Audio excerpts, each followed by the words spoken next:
The Storm light gun was made by XCM as part of the XFPS range. Similarly to the Nintendo Wii remote, it uses infrared reference lights to track where the gun is pointed at. It was made for PC and behaves as a mouse input device. What sets it apart from similar light guns such as the Ultimark aim track is that it uses relative rather than absolute positioning. As such, it can't be calibrated and is less accurate, but supports games which would otherwise be incompatible. For the Sony PlayStation 3, another version of the gun was made, which is called Firelight Gun. From a distance, the gun looks like a Namco G-Con 3, with its side handle which carries a second analog stick. Compared to a Gun-Con 3 though, the main handle bends much more and looks a bit like the handle of a cold pocket percussion revolver. Another difference to the G-Con 3 is that the second handle is removable, which greatly reduces the controller's overall weight. The controller is designed to be very versatile and very compatible. It doesn't require any additional software and configuration tools apart the self-installing mouse and keyboard drivers. All buttons and sticks map to keyboard and mouse inputs. The analog stick at the second handle is treated as being a digital device and is mapped to the WASD cluster, which is often used in first-person shooter games. The main analog stick at the grip is mapped to mouse movement and is one of two ways to readjust the zero position of the gun while gaming. The other way to readjust the offset is the lower button at the second handle.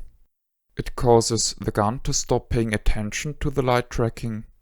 The player would realign the sights with the mouse cursor position while having the button pressed down and then release it. On the left hand side is a D-pad which is mapped to the arrow keys. Next to it, a line of buttons is mapped to E, F, G and H. On the right hand side are further buttons. A diamond array is mapped to I, J, K and L. Next to it is another line of buttons mapped to M, N and O. Pressing down the analog sticks is also mapped to keys. B and C are available that way. The trigger is mapped to the left mouse button. The right mouse button is located at the detachable handle. The build quality of the gun is high and the controller is sturdy.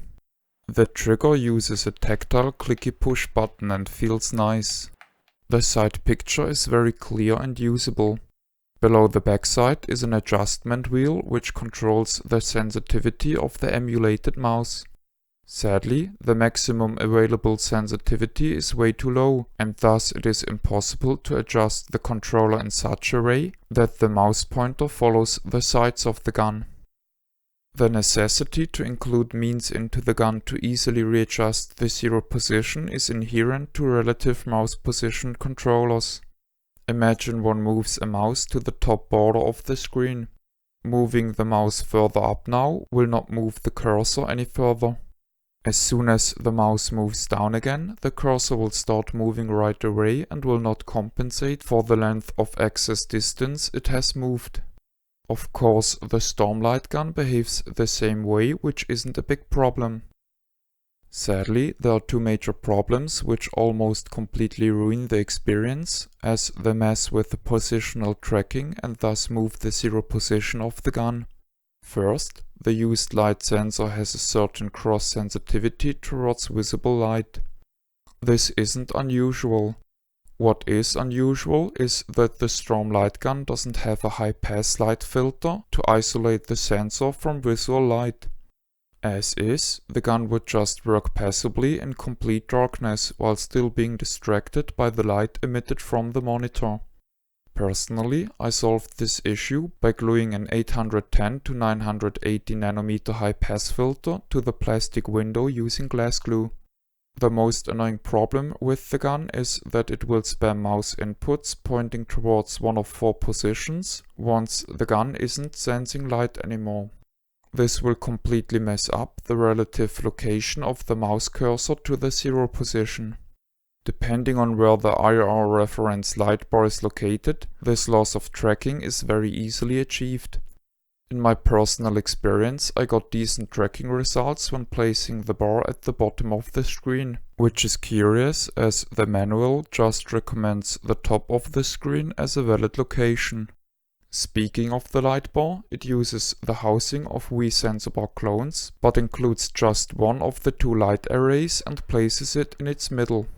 The former owner of my gun cut out holes in the front of the light bar and glued in the PCB in such a way that the LEDs protrude from the holes.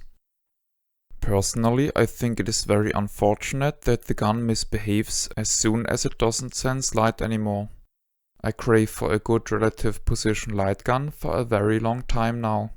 This is also the reason why I am evaluating positional gun controllers and gyro guns. The Storm light gun does so many things right that it is even more agonizing to face its deal-breaking flaws. If it had a high pass light filter, a higher maximum mouse sensitivity, and would stay passive when not sensing light, this would be a very desirable controller. With all its flaws in place though, I wouldn't rate this controller higher than my custom Steam gun, which I showed in episode 109. The box design is rather simple and has a certain Chinese gadget vibe to it. The gun on the front was shot with a macro lens and blurs out towards the back. Combined with the used hard edges cutout, the image almost looks like a low quality render, albeit being a photo. Nevertheless, I enjoy the box design.